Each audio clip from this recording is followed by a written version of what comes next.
এই যাত্রীকে আমরা যেভাবে চালু করে দিলাম এটা খালি বলতে বলবে ওনার নিচে ডাইনি বাঁয়ে টাকা লোনার দরকার নেই। ডক্টর মোহাম্মদ ইউনূস ২৪-এর অভ্যুত্থান পরবর্তী সময়ে যার উপর ভরসা রেখেছিল ছাত্র জনতা, কিন্তু ভাগ্যের নির্মম পরিহাস। দেশের মানুষের আশায় জল ঢেলে একের পর এক কুকর্ম করেছেন স্বার্থপর ইউনূস। শান্তিতে নোবেলজয়ী এই ব্যক্তিত্বের ১৮ মাসের শাসনামলের কারণে বাংলাদেশ আজ ক্ষত বিক্ষত। যেই হাত দিয়ে দেশ গড়ার কথা ছিল সেই হাত যেন আজ দেশকে ঠেলে দিয়েছে এক অন্ধকার নরকের দিকে। এই জাতিকে একেবারে সম্পূর্ণ ভিন্নভাবে তৈরি করে দিয়ে যাবে। গত ১৮ মাসে বাংলাদেশ দেখেছে মধ্যযুগীয় বর্বরতা। মুক্তিযোদ্ধাদের গলায় জুতোর মালা থেকে শুরু করে মাজার মন্দিরে অগ্নিসংযোগ বাদ যায়নি কোনো কিছুই। বেসরকারি সংস্থা MSF এর তথ্য বলছে ২০২৫ সালেই দেশে ৪২৮টি মব জাস্টিস বা গণপিটুনির ঘটনা ঘটেছে, যা আগের বছরের চেয়ে ৩ গুণ বেশি। আর এতে প্রাণ হারিয়েছেন ১৬৬ জন। মব সন্ত্রাসের এই বিষ বাষ্পে আইন শৃঙ্খলা ছিল জাদুঘরে, আর রাজপথ হয়ে উঠেছিল কসাইখানা।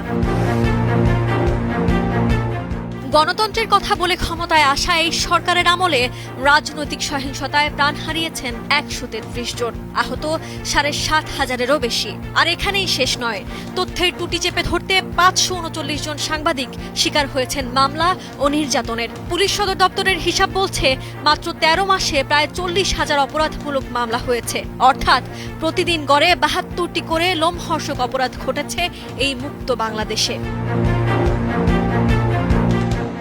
সব মশার বিরুদ্ধে সুরক্ষা দিতে এলো বসুন্ধরা এক্সট্রিম অ্যারোসল, মশার বিরুদ্ধে এক্সট্রিম সুরক্ষা। ডক্টর মোহাম্মদ ইউনূসের কারণে দেশের অর্থনীতি আজ আইসিইউতে। অন্তর্বর্তী সরকারের আমলে খেলাপি ঋণ বেড়েছে ১৫১%, নীতি সুধার ১০% ছাড়িয়ে যাওয়ায় বিনিয়োগ আজ স্থবির। ৩২৭টি কারখানা বন্ধ হওয়ায় রাজপথে ১.৫ লাখ শ্রমিক। বৈদেশিক ঋণের বোঝা এখন $১১৪ বিলিয়ন রেকর্ড উচ্চতায়। এ অবস্থায় সাধারণ মানুষের দিকে না তাকিয়ে ইউনূস প্রশাসন ব্যস্ত ছিল বিতর্কিত সব চুক্তি নিয়ে। দেশের স্বার্থ বিকিয়ে যুক্তরাষ্ট্রের সঙ্গে ইউনূস সরকার করেছে রহস্যময় $২১.৫ বিলিয়ন বাণিজ্যিক চুক্তি। এই সরকারের আমলে LNG আমদানিতেও দুর্নীতির গন্ধ স্পষ্ট। অন্যদিকে রোহিঙ্গা প্রত্যাবাসন তো দূরের কথা, উল্টো এই আমলে নতুন করে দেশে ঢুকেছে প্রায় ১.৫ লাখ রোহিঙ্গা।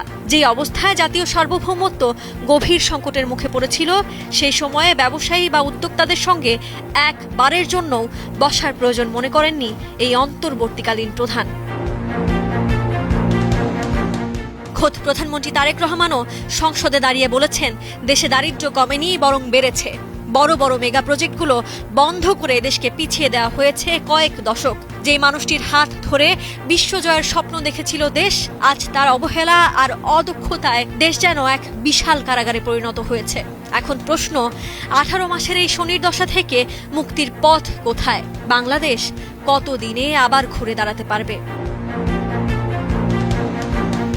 Desk report, Kaler Kantho.